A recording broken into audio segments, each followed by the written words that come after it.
तो गाइज आज हम लोग पढ़ेंगे बिहार बोर्ड कक्षा 12वीं की हिंदी की एक कविता करबक। कविता कह लो, पद कह लो। इसके रचयिता हैं कवि मलिक मोहम्मद जायसी। तो इस वीडियो में मैं हर एक चीज़ों को लाइन बाय लाइन एक्सप्लेन करूंगा, उसका मतलब बताऊंगा और चीज़ों को आसान करेंगे। चलिए इस सेशन को स्टार्ट करते हैं। और जैसे ही सेशन को स्टार्ट करने के लिए आगे बढ़ेंगे, आप यहाँ पे सबसे पहले देख रहे होंगे कवि मलिक मोहम्मद जायसी के बारे में परिचय दिया गया है। जायसी के जन्म की बात करें तो इनका जन्म सन 1492 ईस्वी के आसपास माना जाता है। कंफर्म नहीं है लेकिन माना जाता है इसी के आसपास हुआ था। और इनका जन्म स्थान जायस नामक एक जगह है उत्तर प्रदेश में, वहां माना जाता है। और इनकी मृत्यु 1548 ईस्वी के आसपास मानी जाती है। इनके पिता का नाम मलिक शेख ममरेज था, जिन्हें मलिक राजे अशरफ भी कहते थे। इनकी प्रमुख 21 रचनाओं के उल्लेख मिलते हैं, जिसमें सबसे प्रसिद्ध पद्मावत है। और उसके बाद अखरावट, आखिरी कलाम, कहरनामा, चित्ररेखा, कान्हावत आदि प्रमुख हैं। तो यहाँ पे ये जो दो पद हैं ये पद्मावत से ही लिए गए हैं। इनके बारे में एक बात बता दूं, चेचक के कारण इनका जो चेहरा था वो बेकार पड़ चुका था, रूपहीन हो गया था। तथा इनकी बाई आंख और बाई कान नहीं थी, मतलब ये बाई आंख और बाई आंख से कान से वंचित थे। मलिक मोहम्मद जायसी को प्रेम के पीड़ के कवि के नाम से भी जाना जाता है। कहता है कि इस पाठ में दो करबक प्रस्तुत किया गया है। पहला जो करबक है वह पद्मावत के प्रारंभिक छंद से लिया गया है, जबकि दूसरा करबक पद्मावत के अंतिम छंद से लिया गया है। प्रथम करबक की अगर हम लोग बात करें तो प्रथम करबक में कवि ने अपने रूपहीनता और एक आंख के अंधेपन के बारे में बताया है, लेकिन उन्होंने साथ साथ में कहा है कि अगर व्यक्ति गुणवान हो तो उनके रूप से ज्यादा असर नहीं पड़ता है।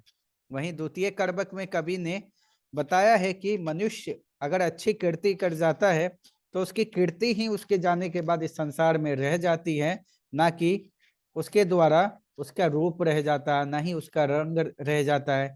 यानी मनुष्य अपने जीते जीवन में जो अच्छे कार्य करता है वही उसके मरने के बाद भी याद किया जाता है। तो पहले पद को स्टार्ट करते हैं। यहाँ पे लाइन बाय लाइन मैंने लिया है, एक एक लाइन को अलग करके लिखा है ताकि तुम लोग इन चीजों को आसानी से समझ पाओ। पहला पद में पहले लाइन में कहता है, एक नैन कवि मोहम्मद गुनी, सोई बिमोहा ई जग कभी सुनी। मतलब कवि कहते हैं कि एक नैन होने के बावजूद भी वह काफी गुणवान है, वह काफी क्या है, एकदम गुणों से भरे में है, ज्ञान से भरे में है। सोई बिमोहा जई कभी सुनी। और जो कोई भी कवि की रचनाओं को सुनता है, कवि के काव्यों को सुनता है, इनके वाणी को सुनता है, वह कवि का क्या है, दीवाना हो जाता है, इन पर मोहित हो जाता है।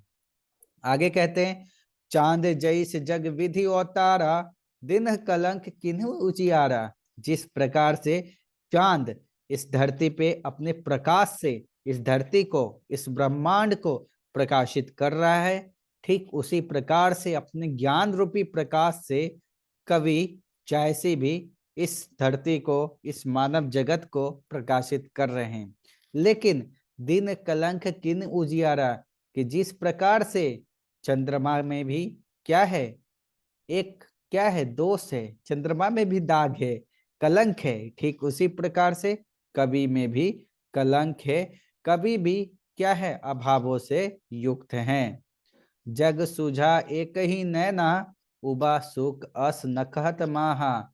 इस जग को, इस संसार को कवि ने एक ही आंख से, एक ही नैन से समझ लिया है। इस विश्व के बारे में समझने के लिए उनको दो आंखों की आवश्यकता नहीं है। उबा सुख अस नखत महा। और कहते हैं कि जिस प्रकार अकेला शुक्र नक्षत्रों के बीच में उदित रहकर अपने प्रभाव को बयान करता है, ठीक उसी प्रकार इतने कवियों के बीच में रहते हुए भी कवि जायसी का एक अलग प्रभाव है। इससे बाकी के कवि भी बहुत ज्यादा प्रभावित हैं इनके गुणों से, इनके ज्ञान से।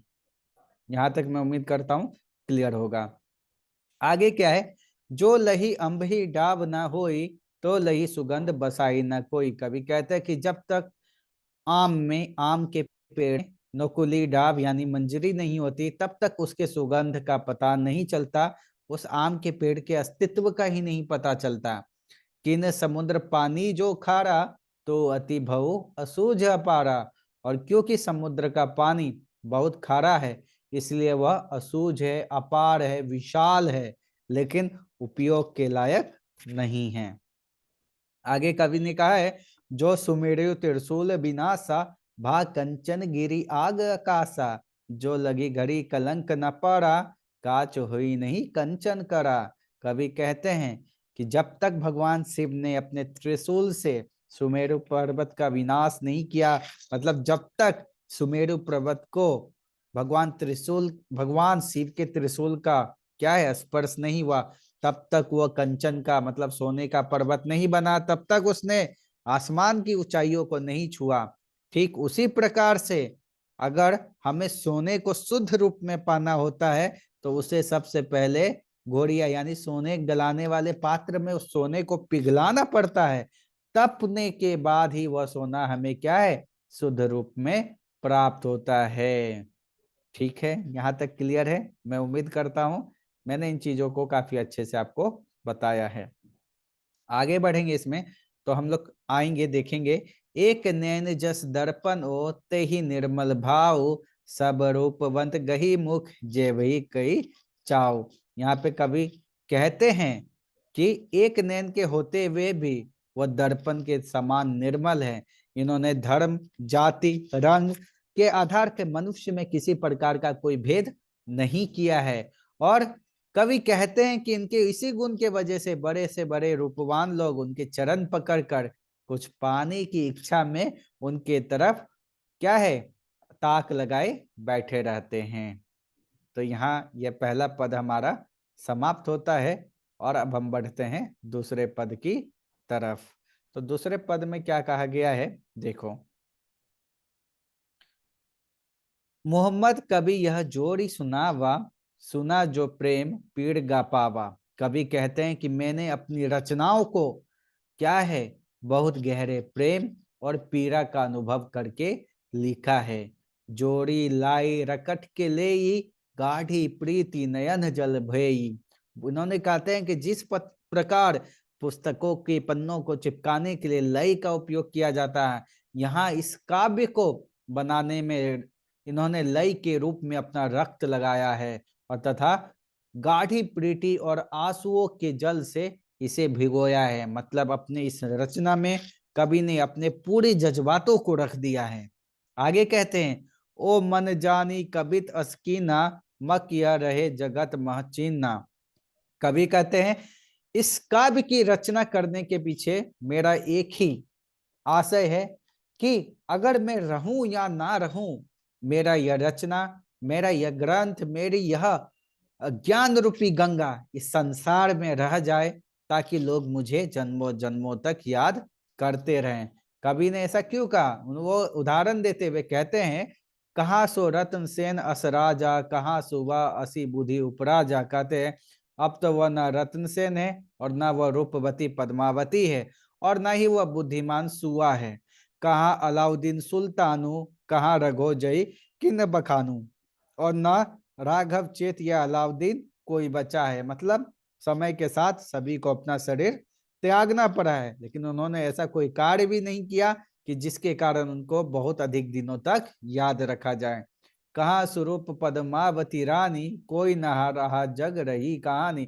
वो रूप सुंदरी एकदम अपने समय में जानी जाने वाली पद्मावती भी रानी अब नहीं रही। तो कवि कहते हैं इस जग में सिर्फ इंसान की कृतियां, उनके कर्तव्य, उनके कार्य, उनके द्वारा अच्छा किया गया कार्य ही रह जाता है, शरीर तो त्यागना ही पड़ता है। धानी सोई जस कीर्ति जासु, फूल मरे पर मरे न बासु। कवि कहते हैं कि वह मनुष्य धन्य है कि जिनकी कीर्ति, जिनके कारनामे उनके जाने के बाद भी उनकी प्रतिष्ठा के रूप में याद किए जाते हैं। वो उदाहरण देते हुए कहते हैं जो फूल है वो भले ही मुरझा जाते हैं, भले ही वो मर जाते हैं, लेकिन उनका सुगंध कभी भी समाप्त नहीं होता। कई ना जगत जस बेचा, कई ना लीना जस मोल, जो यह पढ़ कहानी हम सब रे दुई बोल। इस दुनिया में कोई भी इंसान ना तो यश अपयश को खरीद सकता है, ना ही बेच सकता है। कवि कहते हैं, जो मेरे कलेजे के खून से रचित कहानी को पढ़ेगा, वो मुझे कम से कम 2 शब्दों में तो जरूर ही याद रखेगा। तो कवि का ये अपनी रचना को करने का मुख्य आशय यही है। वो कहते हैं कि भाई कितना भी गुणवान हो जाओ, लेकिन अगर आप में ज्ञान नहीं है, अगर आप क्या है अपनी कीर्ति के द्वारा इस संसार को प्रभावित नहीं कर सकते हैं, तो आपके रहते रहते ही आपको कोई याद नहीं करना चाहेगा। जाने की तो बात छोड़ दीजिए। उम्मीद करता हूँ यार वीडियो पसंद आया होगा। काफी डिटेल में और काफी आसान शब्दों में बताने की कोशिश की है। पसंद आए तो लाइक शेयर और सब्सक्राइब करना अपने दोस्तों के साथ शेयर करो, ताकि वो आसानी से इस चैप्टर को कर सके। मिलता है नेक्स्ट वीडियो में।